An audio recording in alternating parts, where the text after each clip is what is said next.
Hello बच्चों, मैं doctor विद्या दुबे शासकीय सीएम राइज मॉडल उच्चतर माध्यमिक विद्यालय सांवेर में जीव विज्ञान की शिक्षिका हूँ। प्यारे बच्चों, कक्षा 10वीं के विज्ञान विषय के आज हम जैव प्रक्रम में मानव का पाचन तंत्र वाले पाठ को कवर करेंगे।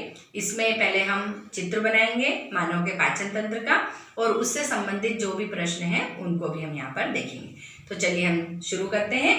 सबसे पहले हम चित्र बनाते हैं मानव का पाचन तंत्र। यहाँ पे एक चीज और मैं आपको हाईलाइट कर दूं कि पाचन तंत्र को ही हम क्या कहते हैं, आहार नाल।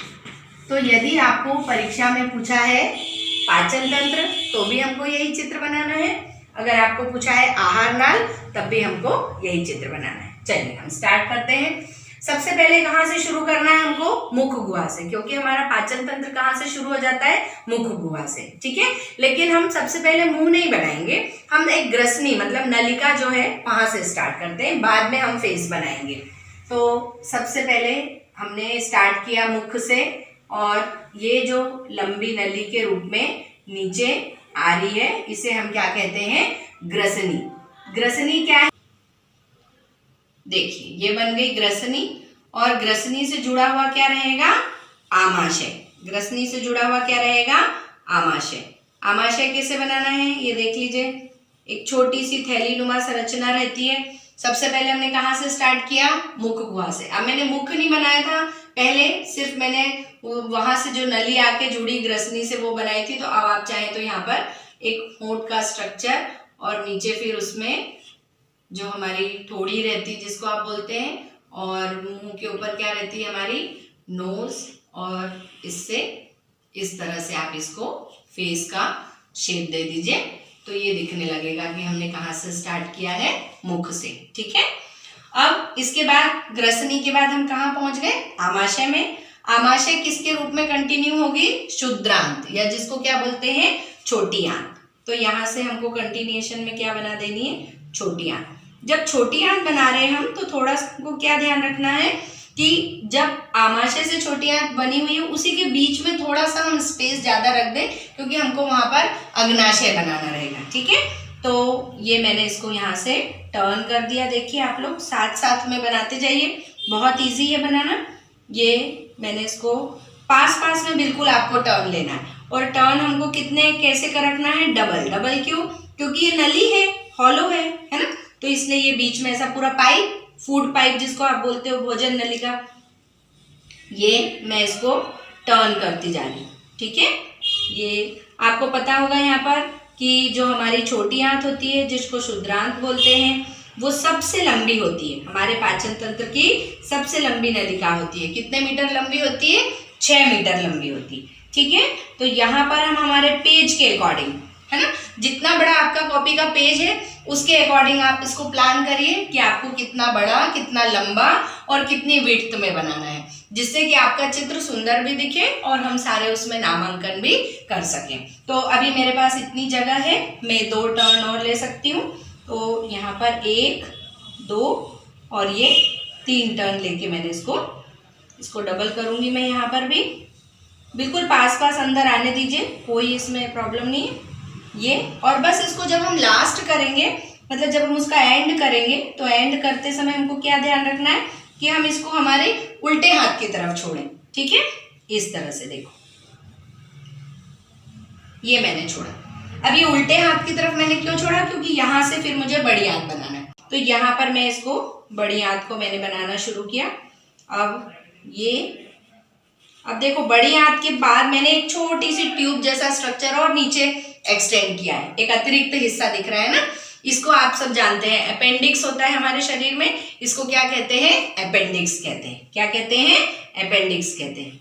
अब इस तरह से बड़ी आंत ऑब्वियसली छोटी आंत से बड़ी है ना, तो इसको मैं इस तरह से मैंने ये यहाँ पे लाके, देखिए दोनों छोर मैंने इसके छोड़ दिए, इनको मिलाया नहीं है मैंने, इससे जोड़ना नहीं है और इससे मिलाना भी नहीं। अब आप चाहें तो इसकी सिमेट्री इधर ले लीजिए। सिमेट्री मतलब कि जहां से मैं इसको छोड़ रही हूँ वहीं से ये मेरी बाकी का इधर का हिस्सा भी शुरू हो जाए। तो आप चाहें तो बनाने से पहले इसको थोड़ा सा डॉटेड कर लीजिए कि कहाँ तक मैं बना लेना है मुझे, इसको कहाँ पर एंड कर देना है, और बिल्कुल इससे सटी हुई भी आनी चाहिए। अभी और दूर हो रही हो तो मैं इसको अभी और पास कर सकती हूँ, ठीक है। तो यहाँ से मैं इसको कंटिन्यू करके ये और ये बीच में मैंने इसको छोड़ दिया। ये वाला भी हिस्सा मैं इसको पैक करूँगी, तो ये यहाँ से आते हुए और ये मैंने इसको यहाँ पर छोड़ दिया। ओके,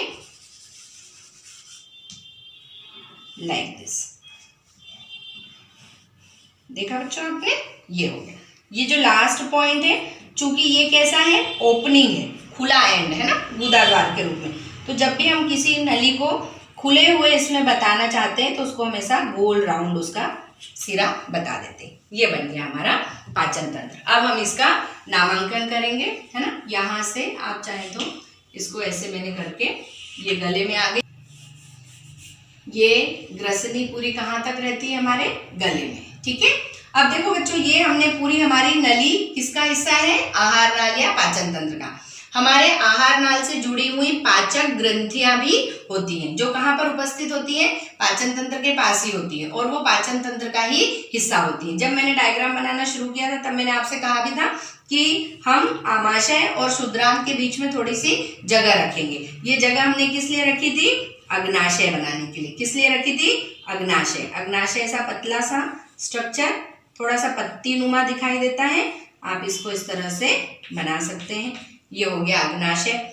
दूसरा, हमने एक और हमारी ग्रंथि होती है, पाचक ग्रंथि, जो होता है यकृत या लीवर। उसको मैं यहाँ पर, कहाँ पर होता है वो, आमाशय और जो हमारी शुद्रांत है बिल्कुल उसके जोड़ के पास, जॉइनिंग पॉइंट जिसको, जहाँ पर वो दोनों मिलते हैं, वहाँ से जुड़ी हुई नली रहती है।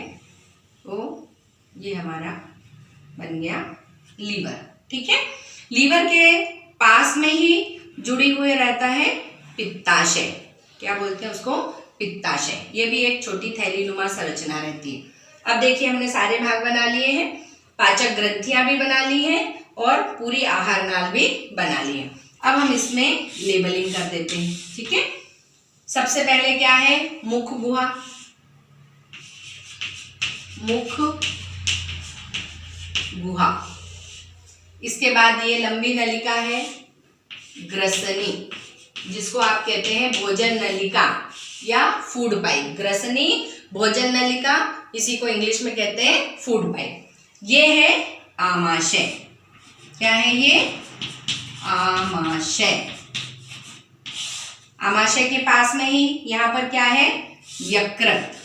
क्या है ये, यकृत, या इसी को इंग्लिश में कहते हैं लीवर।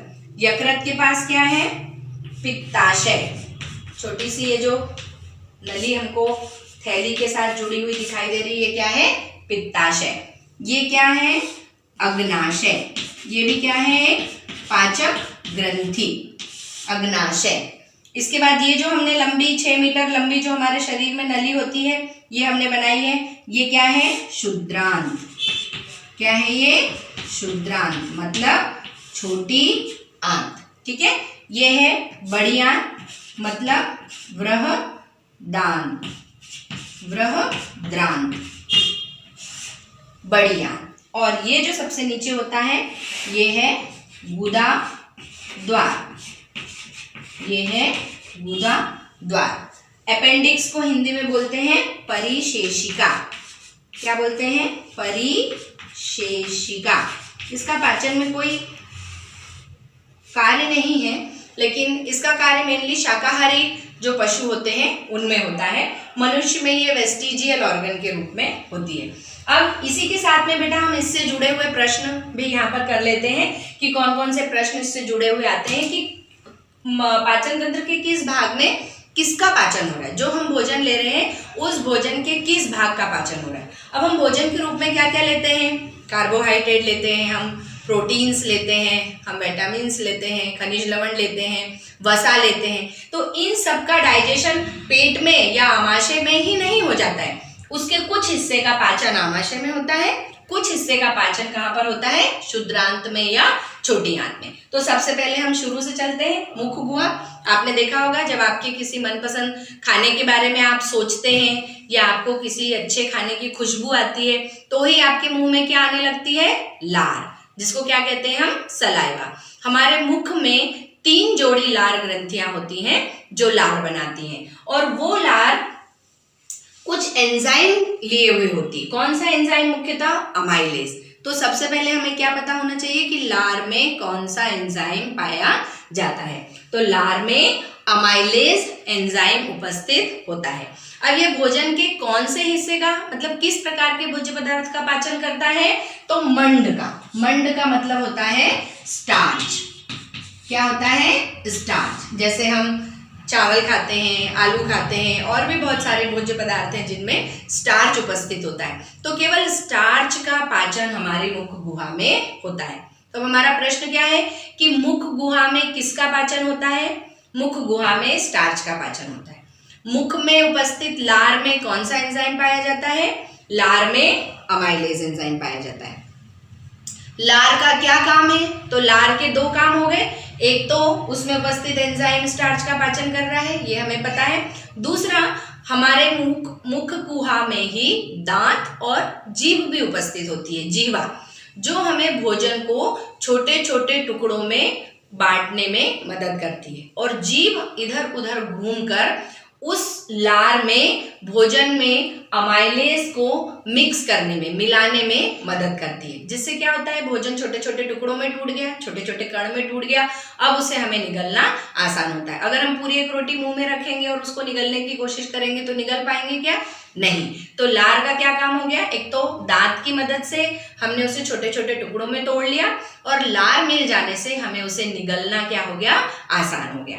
और लार में उपस्थित अमाइलेज एंजाइम ने स्टार्च का पाचन भी कर दिया।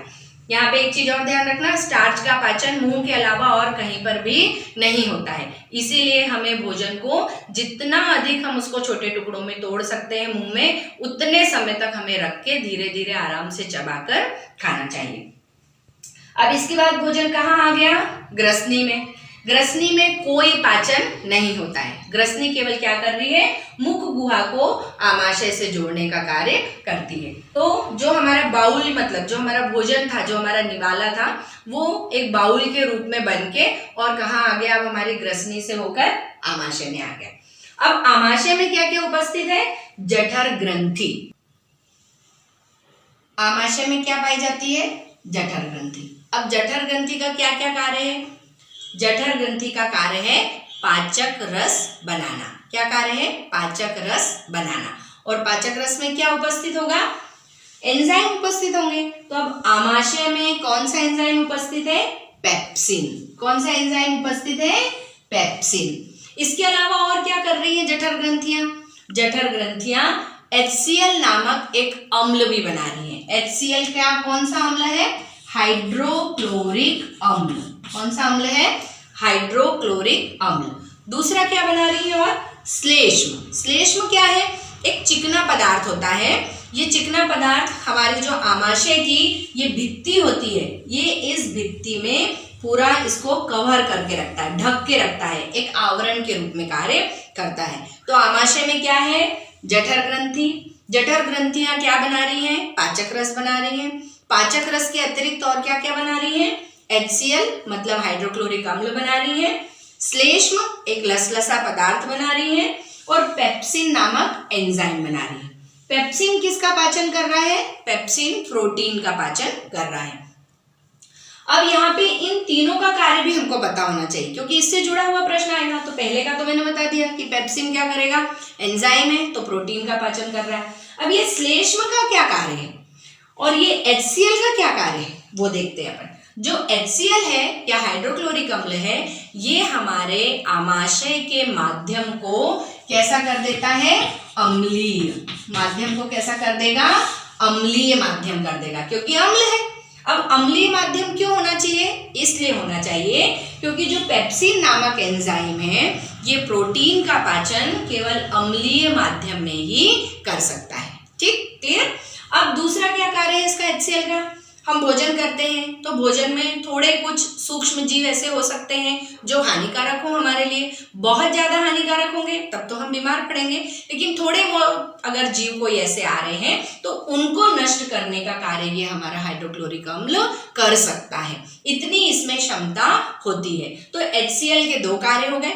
एक तो यदि भोजन में कुछ सूक्ष्म जीव आ गए हैं जिनको नष्ट किया जा सकता है तो HCl उनको नष्ट कर देगा, और दूसरा ये HCl आमाशय के माध्यम को अम्लीय कर देता है, जिससे कि पेप्सिन एंजाइम की क्रिया के द्वारा प्रोटीन का पाचन आसानी से हो सके, क्योंकि पेप्सिन केवल अम्लीय माध्यम में ही कार्य करता है। यहाँ पे देखिए बहुत सारे प्रश्न हो गए कि आमाशय में कैसा माध्यम है, अम्लीय। अम्लीय माध्यम किसके कारण है, HCl के कारण। HCl के क्या कार्य हैं वो मैं आपको बता चुकी हूँ।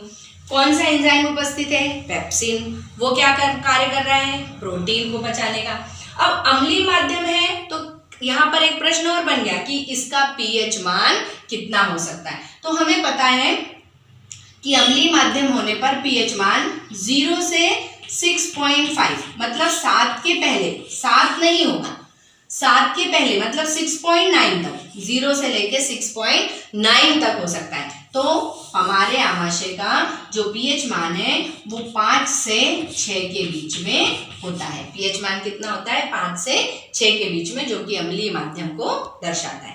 अब यहाँ पर पाचन हो जाने के बाद में अब कहाँ जाना है, भोजन को शुद्रांत में, छोटी आंत में। अब छोटी आंत पे ही देखो बिल्कुल जोड़ पर हमने बनाया हुआ है, अग्नाशय भी यही बना हुआ है, यकृत भी यही बना हुआ है, ठीक है। तो अब शुद्रांत में क्या क्या हो रहा है वो हम देख लें। जैसे ही भोजन इमल्सिफाई होकर, इमल्सिफाई का मतलब क्या होता है कि उसमें बिल्कुल वो एक लसलसा सा पदार्थ बन गया, पूरी तरह से वो मैश हो गया, छोटे छोटे कणों में बिल्कुल बट गया। आपने रबड़ी देखी होगी ना, जिस तरह से हो जाती है लुगदी जैसा, उस तरह से पूरा घोल उसका बन जाता है, और वो घोल के रूप में आमाशय से थोड़ा थोड़ा करके कहाँ आता जाता है, छोटी आंत में। छोटी आंत में ही यकृत जो पित्त बनाता है उस पित्त को पित्ताशय में एकत्र करता है और फिर वहां से छोटी आंत में छोड़ देता है, ठीक है।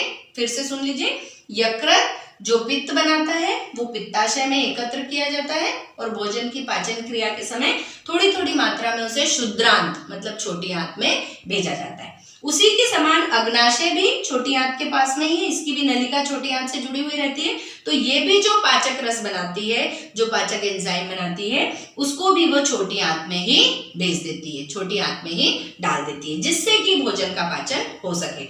अब क्या बचा है, अभी हमने कार्बोहाइड्रेट, प्रोटीन, वसा खाया है, तो पूरा प्रोटीन यहाँ पर नहीं बच पाया है, थोड़ा बहुत प्रोटीन भी बचा होगा, प्लस कार्बोहाइड्रेट तो बचे ही है और वसा बची है। सबसे इंपॉर्टेंट क्या है, वसा, तेल जो हमने खाया है उसका पाचन सबसे मेन कहाँ पर करना है, छोटी आंत में, और बचे हुए प्रोटीन का पाचन भी कहाँ करना है, छोटी आंत में करना है। तो जैसे ही शुद्रांत में भोजन आएगा, यहाँ पर जो पाचक एंजाइम बनेंगे, जो पाचक रस बनेंगे, वो कौन कौन से एंजाइम रहेंगे उसमें, ट्रिप्सिन और लाइपेज। कौन से रहेंगे, ट्रिप्सिन और लाइपेज। ट्रिप्सिन किसका पाचन करेगा, प्रोटीन का। किसका करेगा, प्रोटीन का। और लाइपेज किसका करेगा, वसा का। लाइपेज किसका पाचन करेगा, वसा का। शुद्रांत में दो एंजाइम है, ट्रिप्सिन जो प्रोटीन का पाचन कर रहे हैं, लाइपेज जो वसा का पाचन कर रहे हैं। अब यहाँ पे अग्नाशय से आने वाला पाचक रस भी है, यकृत से आने वाला मतलब पित्ताशय से आने वाला पित्त रस भी है। तो अब इसका माध्यम कैसा होगा ये भी हमें पता होना चाहिए। तो पहले हमारा इसका कैसा था, आमाशय का अम्लीय माध्यम था, लेकिन जब शुद्रांत में आ जाता है तो इसका माध्यम कैसा हो जाता है, क्षारीय। कैसा माध्यम हो जाता है, क्षारीय माध्यम, क्योंकि ट्रिप्सिन और लाइपेज अब ये दोनों केवल किस माध्यम में क्रिया कर सकते हैं, क्षारीय माध्यम में। फिर से दोहराती हूं मैं, ध्यान से सुनिएगा। शुद्रांत में उपस्थित पाचक एंजाइम केवल क्षारीय माध्यम में ही क्रिया कर सकते हैं। पाचन की क्रिया केवल क्षारीय माध्यम में होती है, इसलिए इस माध्यम को अब क्षारीय कौन करेगा, ये प्रश्न हो गया।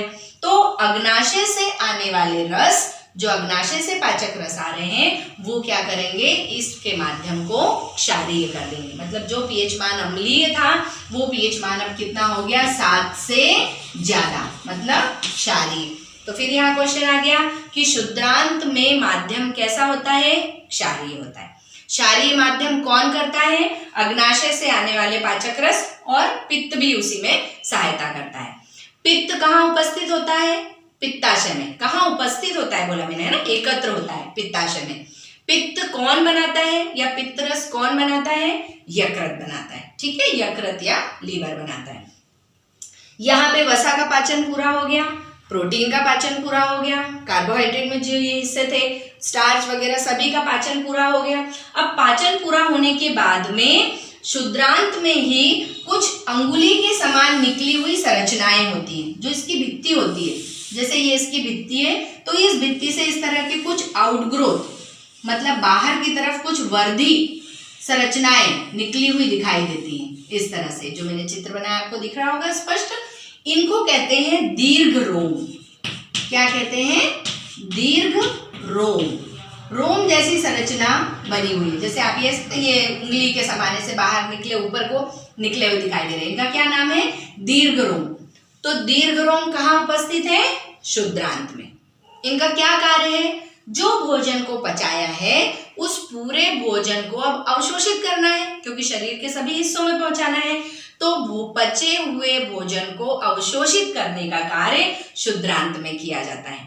आमाशय में कोई हमने नहीं देखा कि आमाशय में पाचन हो गया फिर वहां से जो भोजन आया, तो पूर्णतः पचे हुए भोजन का अवशोषण दीर्घ रोम के द्वारा किया जाता है, जो क्षुद्रांत की भित्ति है उसके द्वारा किया जाता है। तो दीर्घ रोम क्या कर रहे हैं? इनका क्या कार्य है कि ये सतही क्षेत्रफल को बढ़ा दे रहे हैं। कैसे? जैसे अगर मैं इसको देखें, आप ये नीचे बनाई है मैंने चित्र, अगर ये सिंपल सीधी लाइन में होते तो केवल हमको इतना एरिया मिलता, इतना ही क्षेत्रफल मिलता, लेकिन मैंने इस क्षेत्रफल को ऐसा फोल्ड करके और बढ़ा दिया। तो दीर्घ रोम का क्या कार्य है? दीर्घ रोम क्षुद्रांत के आंतरिक क्षेत्रफल को बढ़ा देते हैं, जिससे पचे हुए भोजन का अधिक से अधिक अवशोषण किया जा सके।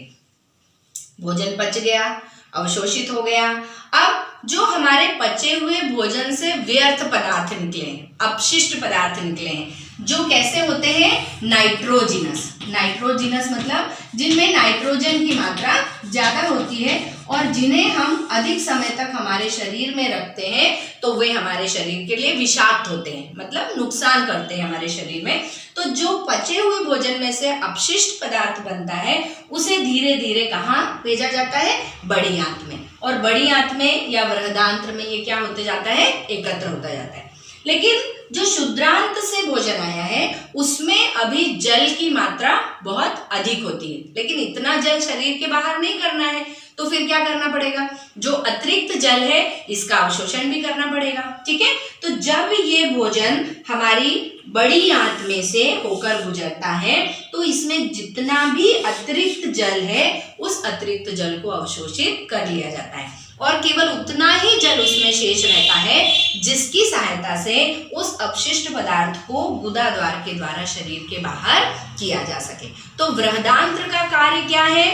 भोजन, पचे हुए भोजन के जो अपशिष्ट बचे हैं उस अपशिष्ट में जो अतिरिक्त जल है उसका पुनः अवशोषण करना और उसको फिर गुदा द्वार के द्वारा एकत्र करके और गुदा द्वार के द्वारा समय समय पर शरीर के बाहर करना। तो ये हमारे पूरे पाचन तंत्र, आहार नलिका थी, जिसमें किस किस हिस्से पर किस किस चीज का पाचन हो रहा है, कौन से एंजाइम मिल रहे हैं, ये सारी चीजें हमने देखी। दो चीजें बेटा और यहाँ पर आप नोट कर लीजिए। जो यकृत है ये हमारी सबसे बड़ी पाचक ग्रंथि होती है या हमारे शरीर की सबसे बड़ी ग्रंथि होती है, दोनों है, पाचक ग्रंथि भी है और ग्रंथि भी है। तो सबसे बड़ी, शरीर की सबसे बड़ी पाचक ग्रंथि कौन है? यकृत है और यह एक बहिस्त्रावी ग्रंथि है। उसी तरह से अग्नाशय, ये हमारे शरीर की मिश्रित ग्रंथि है। मिश्रित ग्रंथि का मतलब क्या? अंतःस्रावी भी है और बहिस्त्रावी भी है। हमारे शरीर में जो पाचन क्रिया होती है वो किसके द्वारा हुई? एंजाइम्स के द्वारा। ये एंजाइम हमारे शरीर के मुख गुहा, आमाशय और क्षुद्रांत में उपस्थित होते हैं, जो कार्बोहाइड्रेट, प्रोटीन और वसा का पाचन करते हैं और अतिरिक्त जल का अवशोषण बड़ी आंत में किया जाता है। तो बच्चों, मैंने आपको सरल तरीके से पहले चित्र बनाना सिखाया और हर हिस्से में जो जो पाचन हो रहा है इससे संबंधित जितने भी प्रश्न आते हैं वो भी हमने यहाँ पर कवर कर लिए हैं कि दीर्घ रोम का क्या कार्य है, HCl का क्या कार्य है, श्लेष्म का कार्य भी यहाँ पर आप देख लें। श्लेष्म का कार्य हमारा रह गया कि श्लेष्म क्या कार्य कर रहा है, कहाँ पर उपस्थित है? आमाशय में। जब हमारे आमाशय में हमें भूख लगती है तो आपने देखा होगा कि जब हम भूख का एहसास करते हैं तो पेट में ऐसा लगता है जैसे जलन हो रही है ना, कि बहुत जोर से भूख लगी। तो ये भूख का एहसास या जलन, क्योंकि हमारे जैसे ही हमें भूख का एहसास होता है तो हमारे पेट में जो जठर ग्रंथियां हैं वो HCl स्रावित करना प्रारंभ कर देती हैं। और अब अगर भूख के समय में आपने भोजन नहीं किया तो वो HCl वापस तो नलियों में नहीं जा सकता, वापस से ग्रंथियों में नहीं जा सकता, तो वो कहाँ उपस्थित है? आमाशय में ही उपस्थित है। तो फिर इस स्थिति में वो क्या करेगा? बाहर आने के बाद काम तो करेगा वो अपना, तो क्या करेगा? वो आमाशय की भित्ति को ही पचाने लगेगा। तो उसकी सुरक्षा करने के लिए ये श्लेष्म उपस्थित होता है, एक चिकना पदार्थ होता है भित्ति में जो कि HCl से हमारे आमाशय की भित्ति की रक्षा करता है। इसीलिए जब हमें भूख लगे तब हमें तुरंत खाना खाना चाहिए, क्योंकि इससे जो HCl है हम इसको क्या कर देते हैं? ये पाचन की क्रिया करने लगता है, तो हमारा आमाशय क्या हो जाता है? सुरक्षित हो जाता है। तो HCl के कार्य, श्लेष्म के कार्य, बाकी सभी एंजाइम्स के कार्यों को हमने यहाँ देखा। हमने मानव का पाचन तंत्र के सभी हिस्सों में कौन से प्रकार का पाचन हो रहा है सभी देखा। मुझे पूरा विश्वास है कि आपको इस वीडियो से अपने इस पाठ को तैयार करने में बहुत मदद मिलेगी। धन्यवाद।